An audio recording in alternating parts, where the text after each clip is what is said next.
শ্রাবণ মাসটি ভগবান শিবকে উৎসর্গ করা হয়েছে।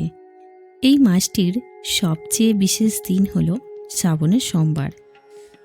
জ্যোতিষশাস্ত্র অনুসারে যে শ্রাবণের সোমবার উপবাস করে এবং এই ব্রতকথা শ্রবণ বা পাঠ করে তার সমস্ত কষ্ট থেকে সে মুক্তি পায়। মহাদেবের পাশাপাশি মাতা পার্বতীরও পুজো করা হয় শ্রাবণ মাসে। এটা বিশ্বাস করা হয় যে শ্রাবণ মাসে কোনো শিবভক্ত আচার অনুসারে ভগবান ভোলেনাথের পূজা করেন তার জীবনে সর্বদা সুখ এবং সমৃদ্ধি নিয়ে আসে। বন্ধুরা, আজকে আমি আপনাদেরকে শ্রাবণ মাসের ব্রতকথা এই ভিডিওর মাধ্যমে শোনাবো। কিন্তু তার আগে আপনি যদি আমার চ্যানেলে নতুন হয়ে থাকেন, সনাতন ধর্মের দেবদেবী ও পৌরাণিক কাহিনী সম্পর্কে জানতে চ্যানেলটিকে সাবস্ক্রাইব করুন। একটি শহরে এক মহাজন থাকতেন।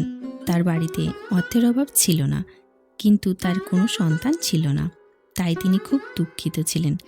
পুত্র লাভের জন্য তিনি প্রত্যেক সোমবার উপবাস করতেন এবং ভক্তি সহকারে শিব মন্দিরে গিয়ে শিব এবং পার্বতীর পূজা করতেন। একদিন তার ভক্তি দেখে মা পার্বতী খুশি হলেন এবং ভগবান শিবকে অনুরোধ করলেন যেন সেই মহাজনের ইচ্ছা পূরণ করে। পার্বতীর ইচ্ছা শুনে ভগবান শিব বললেন, হে পার্বতী, এই জগতের প্রতিটি জীবই তার কর্মের ফল পায় এবং তার ভাগ্যে যা আছে তাই ভোগ করতে হয়। কিন্তু মহাজনের ভক্তির প্রতি শ্রদ্ধা জানাতে পার্বতী তার ইচ্ছা পূরণের প্রকাশ করেন।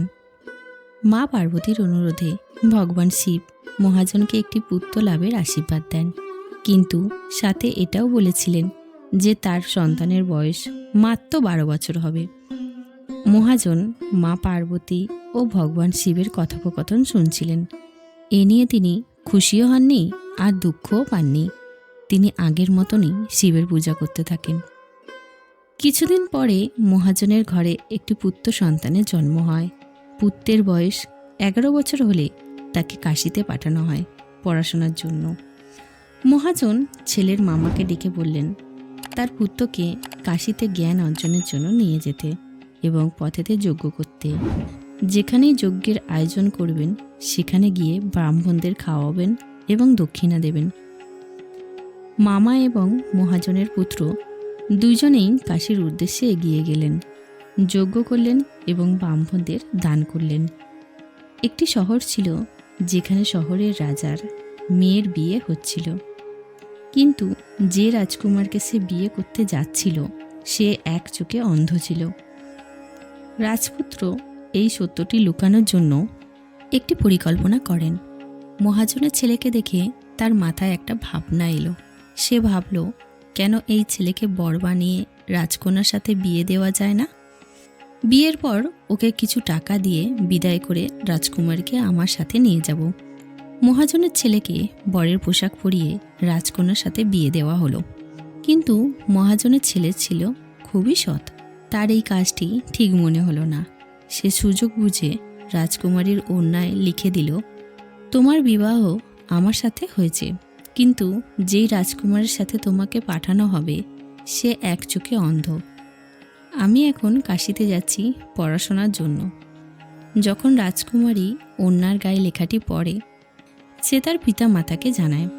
রাজা তার মেয়েকে বিদায় না দেওয়ায় বিয়ের বরযাত্রী ফিরে যায়।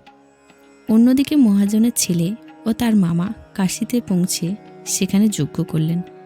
যেই দিন পুত্রের বয়স 12 বছর হয় সেই দিন যজ্ঞ রাখা হয়েছিল।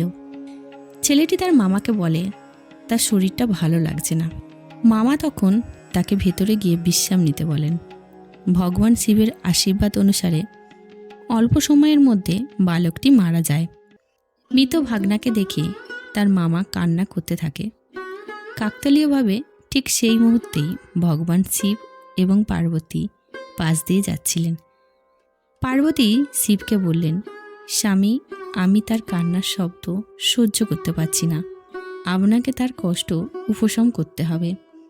ভগবান শিব যখন মৃত বালকটির কাছে যান তখন তিনি বললেন, এই বালকটি সেই মহাজনের পুত্র যাকে আমি 12 বছরের আয়ু দিয়েছিলাম। এখন তার আয়ু শেষ হয়েছে। কিন্তু মা পার্বতী মাতৃ অনুভূতিতে অনুভূত হয়ে বললেন, হে মহাদেব, দয়া করে এই বালকটিকে আরও আয়ু দিন, না হলে পুত্রের বিচ্ছেদের কারণে তার পিতামাতা যন্ত্রণায় মারা যাবে। মা পার্বতীর অনুরোধে ভগবান শিব বালকটিকে বেঁচে থাকার আশীর্বাদ দিলেন। ভগবান শিবের কৃপায় বালকটি জীবিত হলো। লেখাপড়া শেষ করে মামা ও ভাগনা শহরের দিকে যায়। দুজনে হাঁটতে হাঁটতে সেই শহরের দিকে পৌঁছালেন যেখানে তার বিয়ে হয়েছিল। সেই শহরেও তারা যজ্ঞের আয়োজন করেছিল। ছেলেটির শ্বশুর তাকে চিনতে পেরে তাকে প্রাসাদে নিয়ে আদর আপ্যায়ন করেন এবং তার মেয়েকে বিদায় জানান। অন্যদিকে মহাজন ও তার স্ত্রী ক্ষুধার্ত ও তৃষ্ণার্ত হয়ে ছেলের জন্য অপেক্ষা করছিলেন।